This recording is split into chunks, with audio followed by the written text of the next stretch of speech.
Watch out for false prophets. They come to you in sheep's clothing, but inwardly they are ferocious wolves. By their fruit you will recognize them. Matthew 7:15, direct quote from our beloved Jesus Christ. Wow, that sounds really ominous, doesn't it? Like dun dun dun, it's the ferocious wolves, it's sheep's clothing, and da da da, and all that kind of stuff, right? Why am I even talking about this, and what does this have to do with mental health? Well, first of all, we can substitute a few words here and there. Watch out for false prophets. We can talk about just watch out for false teachings or false paths.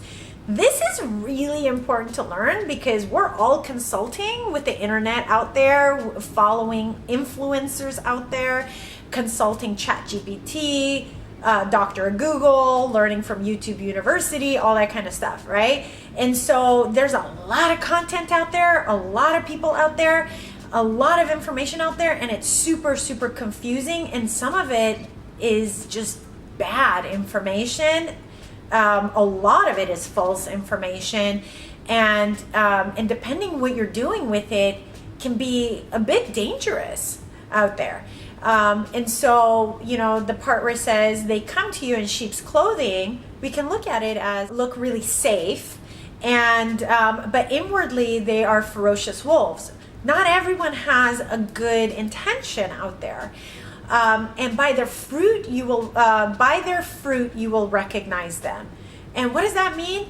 It just means just look at the results, right? So let's break this down into a little bit of an easier way to understand it, and then let's tie it into mental health, because that's the whole point of this video. So let's talk about false prophets as false teachings or teachers, or false paths, or false apps even. They might look really good, give you this big shiny promise of I'm going to cure this, or I'm going to fix this, or this is the only way to do this. But inside they're either hollow, or it's bad advice, or their intentions are just not in the right place. Either it's to manipulate or to use, or it's just financially driven, but there isn't enough heart in the experience or the teachings or the path. And by the fruit you will recognize them. So first of all, does it even bear fruit? So does it even bring results? Does it bear good fruit, or fruit you want to eat? Does it bring results that you like and that you're actually looking for? Or does it bear bad fruit or poisonous fruit? Or do the results actually hurt and harm you, or even threaten you in some way? Okay, so let's use this as an example. I had a client who started working with a mental health app that was AI driven, and you could have this conversation, and it was just giving you conversation back and forth, dialogue back and forth, and it seemed initially that the intention might have been good, or it might have been access to help and access to care, but the way this dialogue was going, it actually made this patient suicidal, and to the point where they harmed themselves and threatened their own life. That is an example of bad fruit, really bad fruit. And when we looked further into it, this mental health app, wasn't even reviewed by a mental health professional. So all of the areas that could have been, were vulnerable, not could have been vulnerable, but were vulnerable, had a lot of red flags, wasn't prepared for very dire and life-threatening cases, wasn't addressed correctly in this app, and it resulted in someone's life being threatened. That is an example of a false prophet, false teacher, false guide that seemed that it was really good, dressed in sheep's clothing, but was a ferocious wolf. In this case, just maybe didn't do their due diligence. They were more money driven rather than actually like making sure that this was a safe product to put out there. And the fruit that it bore was poisonous fruit, something that was harmful and life-threatening and really deteriorated someone's mental health. That's one example.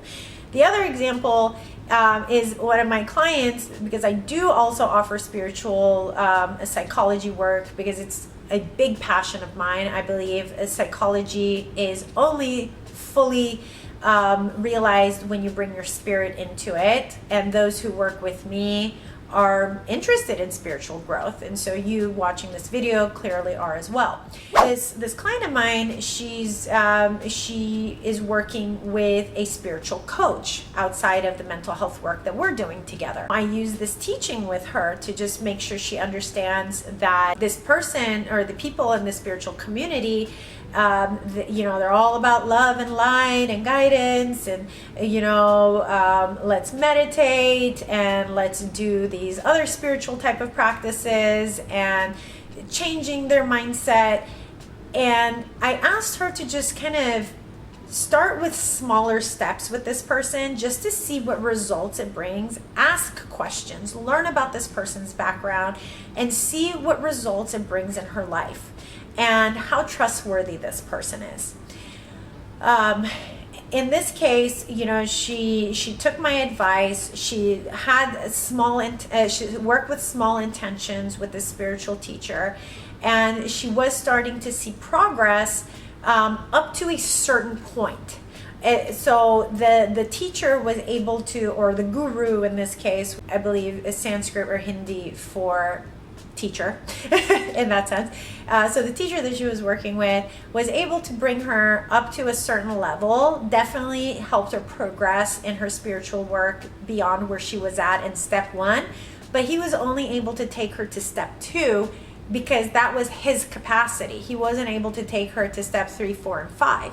And that's something she had to recognize, is when is this teaching bearing fruit, and is it still bearing fruit? So it started to bear fruit maybe in the first round of the work that they did together, but in the second and third round it did not. And so it was time for her to reassess, is this still right for me, or is this time for me to part ways?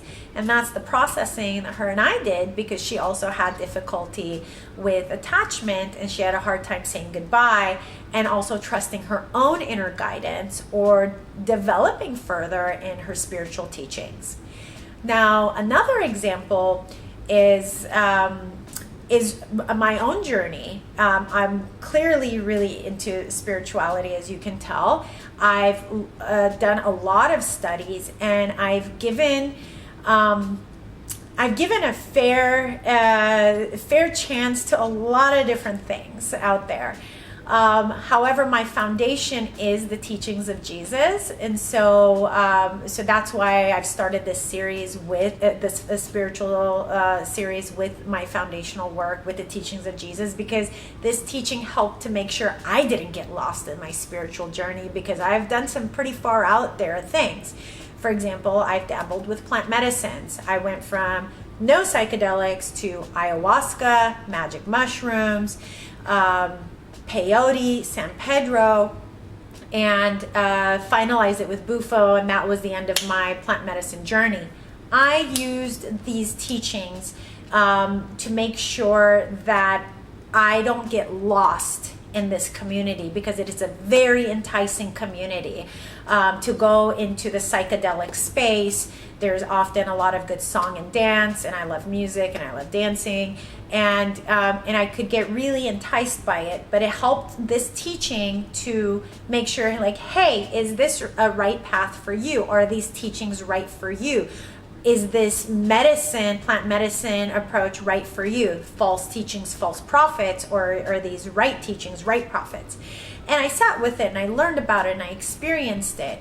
And of course, the people that I worked with, they all came in sheep's clothing. And some of them were sheep, and some of them were ferocious wolves. And I needed to experience that in order to understand the difference. And it all comes back down to the fruit that they bore. Where did they take me? What experiences did I have? And I tried my best to walk into the experiences without judgment, so I can get an authentic result out of it, to test and measure the truth of the experience rather than any preconceived notion that I had of it. And and I tell this to everybody who is interested in plant medicines. To this day, I still have mixed feelings about them. I think when it comes to using plant medicines in the mental health space, because right now psychedelic assisted psychotherapy is becoming the new hot thing in mental health. Using magic mushrooms or psilocybin as an antidepressant, or with PTSD, they're doing work on ayahuasca and specifically DMT for also PTSD. And they're also, the ketamine treatment has become really popular. I've never tried that. I'm not a big fan of it. It's just an animal tranquilizer. It's just numbing you to the extent that you can't feel your own depression and pain. I understand that it's helpful for people who need to be numbed in the moment.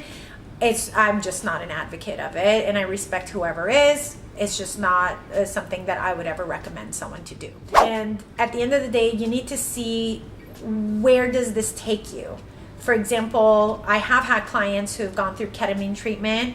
It didn't take their depression away. It just gave them a little bit of a space between the depressive funk they were in to the time that they actually had to do the work. But as they were doing the ketamine treatment, they didn't work through the inner conflict because they were in a numb state. There wasn't really much to work through in that sense. So if you are going to do something like that, you have to still do the work. No medicine is going to take anything away. Now, my personal experience with psychedelics, why I have mixed feelings about it, because again, I would observe people in these communities as well too. Sometimes they would get stuck and use it as an opportunity to just play out their drug addictions in the psychedelic space and just escape and have a loss of touch with reality. Some people would go into psychotic splits, and those are people who haven't done enough background work, so that bore bad fruit. People who used it for their drug addictions and escapism bore no fruit. And then there were some people that had some really profound and insightful experiences that started their transformation experience because they finally came face to face with parts of themselves that they didn't know how to access without the medication or without the plant medicine. And that bore good fruit. So like I said, I have mixed feelings when it comes to that. For me, my favorite medicine is breath work, and I did 6 years of breath work before I even touched a psychedelic.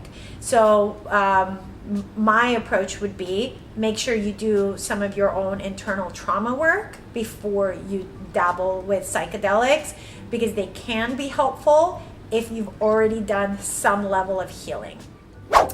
Anyways, I hope those stories and cases and my personal experience help you to understand the concept of false teachings, false paths, false prophets, and how to recognize them basically by the results that they bring, which means you don't force it to be something it's not, and you don't deny it to be something that it actually is. All right? Thank you so much for listening today. May peace be with you. See you next time.